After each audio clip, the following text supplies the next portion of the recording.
Welcome to another edition of the ICA Sports and Fitness Science Podcast, like Chirocast, the ICA Chirocast. This is the one that's about the Sports and Fitness Council. There's lots of different topics in Chirocast, but I want to let you know which one you're listening to.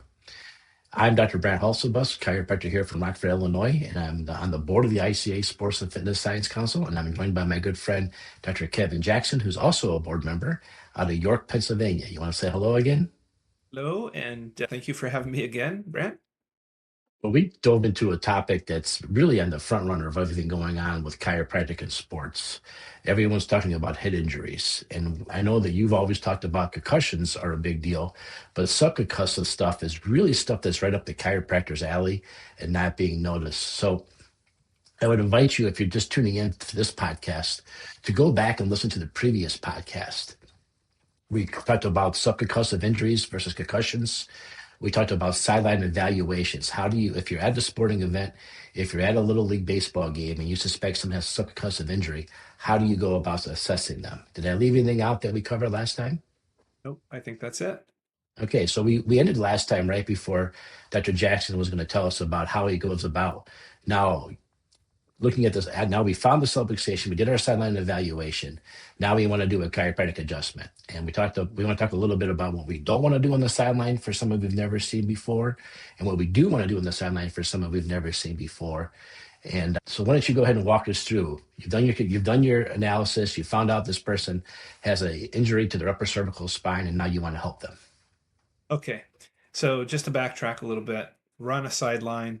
It's football, could be any game, could be rugby, could be soccer. Okay, and so we have a situation that arose, and you want to do a quick assessment. So in the Jackson technique, essentially what we're going to do, the first thing is we're going to see if there's any neurological interference. We don't really have the ability on the sideline to do a Titron scan up the back of the spine, but we do have the ability to have a portable thermometer, because we do thermography as well. So I tripped over my tongue there a little bit, but a portable thermometer, infrared, and hopefully it's a really, really good one. There's ones that I recommend are usually by Exergen. They're up to $1,000 or so, but they're really, really accurate, and they have a numeric display on them. So we're going to check the left side versus the right side, and we're going to see, is there any need? Is there a physiological difference between the left and the right? Is there a need for an adjustment? And that's the big thing at first. And before, just to set the stage a little bit, if you're in that situation where you're on a sideline, hopefully you would have had a chance to have all the papers signed for informed consent, and hopefully you would have let everybody know exactly what you are doing there. You are a chiropractor, so you're not really doing physical therapy, you're not doing injury care, you're going to do chiropractic care. In this case, it's going to be upper cervical care, and you're going to be assessing the cranial cervical junction.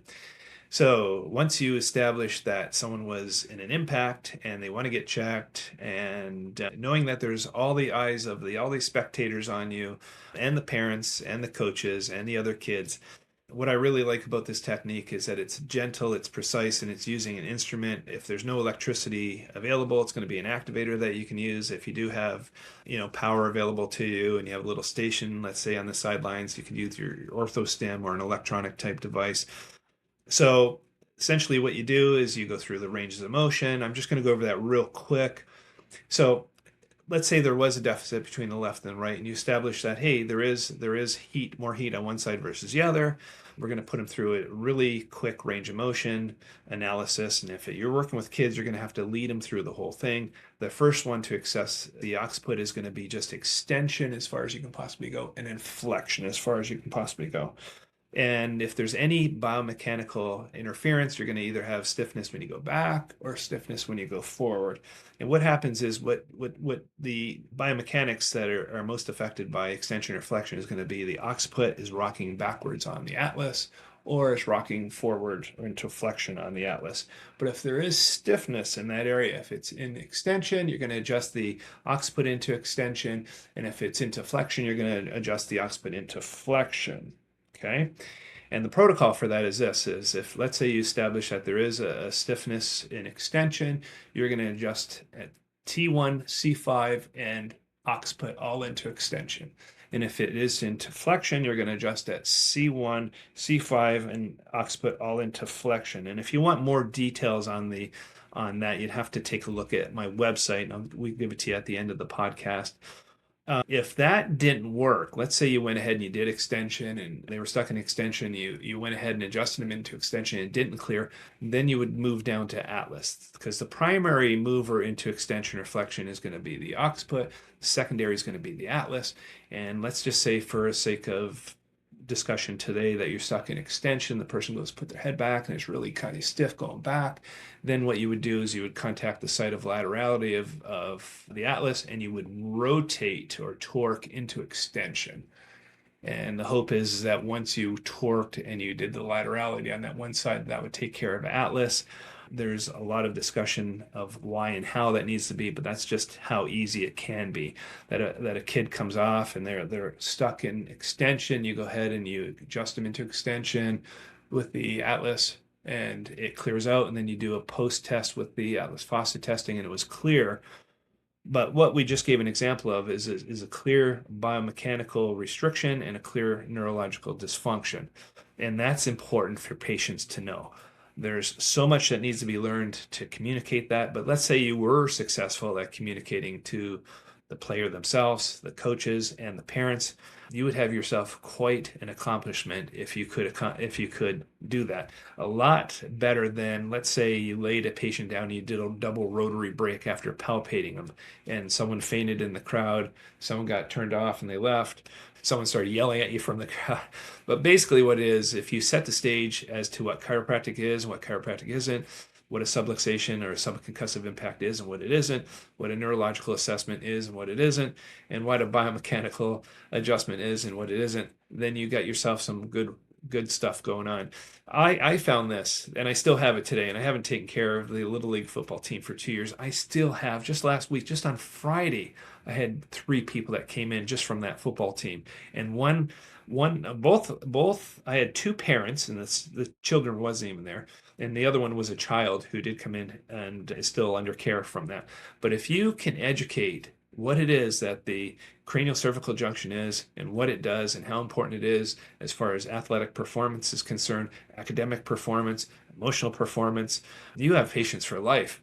And this is something that no one's doing in chiropractic, and I wish everybody would do in chiropractic. But that's, again, what we're on this podcast for, is to teach you all about that. It's a really fun technique to learn. Let me go into do you want to do number 2, adjustment? Yeah. Yeah, that's for sure. Okay, we got time. Well, I'll just do another one. There's many of them. There's many types of misalignments that you can have, or subluxation patterns that you can have. But another common one is this: person comes out, they're playing rugby and they got their head crushed one way, or it was a female and she was playing soccer and she went to head a ball and now she has a headache. Now, here's the deal: with concussions, you're probably going to get a migraine type headache onset when they come off of the field. With a upper cervical subluxation, they're going to have like a tension based headache that's coming out of the occiput and atlas area. Just a clinical pearl that I wanted to give you because it's totally different. But let's say that we did the biomechanical assessment and we're assessing atlas and axis, and we went into rotation. They went right and they held it and went a little further. They went left and went a little further, and they can feel a deficit or a stiffness or a tugging or some type of difference when they went to the left. Let's just say, for sake of argument, they have a left rotational subluxation. They cannot move as good to left. And you did the Atlas fossa testing and it was positive. And you went one step further and you did the grip dynamometer. It was weaker on one side. And you had 2 neurological things that you're actually able to assess with. Everybody's around you. Everybody's looking at you. And so what you did is you made the call where it was a rotational subluxation. In order to be subluxated on that side, you have to have atlas involved on the right side, posteriority. But there's a kinetic chain that's involved that includes C5 and T1. There's lots of explanation that has to be given to my chiropractors. That's what we teach in the course. But let's say that you adjusted the person into left rotation and you moved everything into left rotation, including T1, C5, which is into extension and rotation, and he did the posterior arch with the activator or the orthostem. And now the person did the post biomechanical test where they turned to the right and then they turned to the left. And they said much better, which is almost 100% of the time of what happens, is that they had a clearing of the biomechanical restriction. And then when you went back, and this is the most phenomenal thing, when we use the dynamometer and they do the left and right comparison, it's almost always spot on where it's equal strength from the left to the right, and almost always stronger too. That's the most amazing thing. And then if you clear out the atlas fossa, it's icing on the cake too. But that's just how quick the assessment and adjustment can be. And it's so valuable and so helpful. There's another cool test that you can do on the sideline if you really were into this and you got neurology involved to it. But it's called the grip test. And what you do is you have the player you're holding a ruler, and they have their fingers ready to go, and you drop it and they grab it. And if you knew what the response rate was beforehand, most kids are going to be really quick. They're like into it like a video game, and they're going to get it before it barely drops. But if they've had their bell rung and they have a subluxation, it's going to show a diminishment with that. So it's another cool one. I don't know if that one's necessary. That one can maybe be done at halftime or so. But just a quick test of the atlas fossa and the grip strength, that is, it's gold. It is gold. And to adjust someone very gently and then have them shake their head. You see how you're shaking your head, Brant? And you're saying, yeah, that sounds good. But basically, when a subluxation clears out and someone is going to let you know that they can move better, they'll be shaking their head. And this is one of the most important clinical signs that I could ever teach anyone, is that when someone's shaking their head, their neurology is in agreement that, hey, you know what? Yes, that was cleared out. Yes, I'm happy with that. Because a lot of times when you do the double rotary, they're like, ooh, it's still stiff here. Geez, let Still me. And attached. Yeah. yeah, that's just from being adjusted. Give the body time to heal up. Give the body time to act. To get back to normal. But that's one of the greatest things. And if someone sees their temperature differential change out, the digital temperature display, or if they can see with the dynamometer that it's either stronger or even more balanced, they'll be shaking their head, and that's a neurological agreement. But I'll tell you how powerful the marketing is for that. When someone sees a kid give you the thumbs up and like, yeah, they're good, that's what they're thinking. You'll look over into the crowd sometimes or the bench, and you'll see other people kind of checking and moving their head. And you know what? That's not a bad way. Yes, subluxation is more involved than that. Yes, we're on a sideline. We don't have x-rays right at the moment, you know. And I have to remind people that x-rays are like a static picture of how it was when you did the x-ray. And they're very important x-rays, but they might be different once the kid gets their head, twisted and torqued and turned a little bit. So what I found with the whole technique is that, subluxation patterns can change. When I was initially, I'm certified in the Kale technique, and I always had a body left at C2, and it was forever my listing. But when you play sports and you get torqued and twisted and beat up a little bit, that the relationship of Atlas with C2 can change. The occiput can get involved. You can have connective tissue or the connective chain from C3, 4, 5, 6, and 7 all involved. So this protocol, it's an upper cervical protocol, but it does involve assessing the T1 rib, thoracic rotation, all the facet joints. So it's pretty complex, but I not because I'm the one who's promoting it or discovered it, or I'm sure it's bits and pieces from a bunch of other techniques, but I'm telling you, I think sports is the greatest avenue to promote chiropractic. I think when you have something that's really clinically strong, I mean, there's no guesswork with this. It's either black and white. You're black and white. You're either in, you're out. You do the grip test. You're either in, you're out. There's no room for interpretation. Either you got a stiff neck or you don't. So it's pretty rock solid as far as that's concerned. It doesn't leave a lot of room for interpretation from the crowd, so to speak. But sorry for taking up the whole time. Oh, good. Well, I wanted to ask you a question though, Yeah, because you developed the technique that you use in the sideline. And yeah, there's a reason why you're using the sideline and not in your office on Monday morning. yeah, So you'll have a lot of people that probably look at you and say, well, this is of a serious thing. yeah. Shouldn't we wait? So how do you answer that question? Why is it so important to do right now?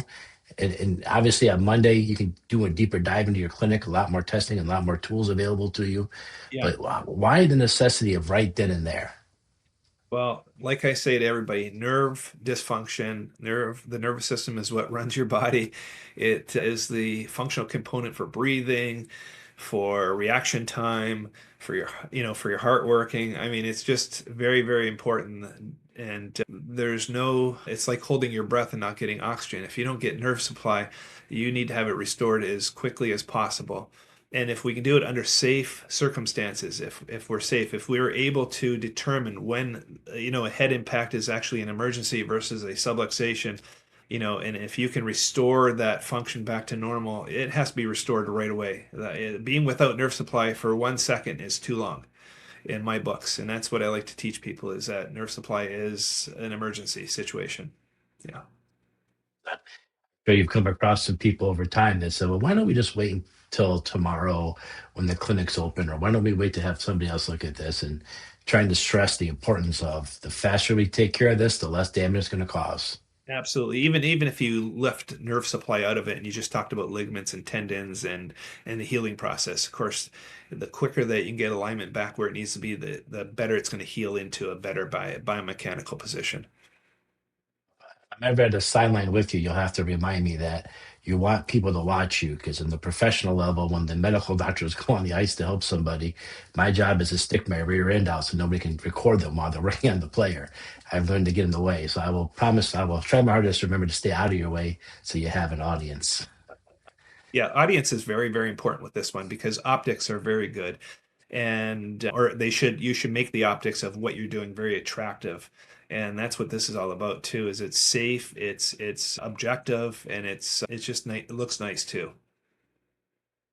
If I want to learn more about this technique and learn more about learning this, where can I go about learning this? You can go to my website, thank you for asking, and it's jacksonccjmethod.com. We'll put a link out for sure for everybody. Okay. Alrighty. And this is part of our ICA Sports and Fitness Science Council program that we're working on too, for a big symposium. We're going to have various chiropractors like Dr. Jackson come and teach us what he does and get you sufficient on it so you can help out on your sidelines or wherever you are in your practice, because we can't be everywhere. That's right. I hope this is, if you're listening to this and you're on the fence of whether you want to be involved in sports, I think the best way to move chiropractic forward in the future is going to be through sports, believe it or not. And it's through it's not from duplicating physical therapy or, occupational therapy or massage therapy or training therapy. It's just pure chiropractic, and it's no one else has the ability, the training, or the foresight to do it. So this is a very special technique, and it's all through the ICA Sports and Fitness Council, and I just can't wait to teach people. I invite everyone to make sure you like and follow us. And if you haven't joined the ICA Sports and Fitness Science Council, it's a great time to do it. We're going to keep bringing you these great podcasts with great guests and teaching you the newest stuff in chiropractic on the sidelines. And what I find is that I work with Dr. Jackson here, and he's got this great upper cervical protocol. I work with Dr. Todd, who's got a great strongman technique, how to adjust them before they go on to compete. And I got Dr. Joe and his extremity work. And it's really fun bringing everyone together and having this group of people to create a total chiropractic sports package for the chiropractor on the sideline. So, Dr. Jackson, I'm going to give you the microphone for your final thoughts, like I always do. Anything you'd like to add? Well, I'd like to add this. Chiropractors are very separate, unique, and distinct. There's many ways to practice chiropractic. We like to invite everybody. This is an all-inclusive club here. It doesn't matter what it is that you do in your office. We want you to be part of our association. We think the more chiropractors that work together, the quicker we're going to move the chiropractic concept forward. We just invite everybody to be with us. There's a reason why everybody has a picture of Lance Armstrong in their clinic, the picture of Joe Montana in their clinic, and Emmett Smith in their clinic, and Arnold Schwarzenegger, because everyone knows that sports gets the message out.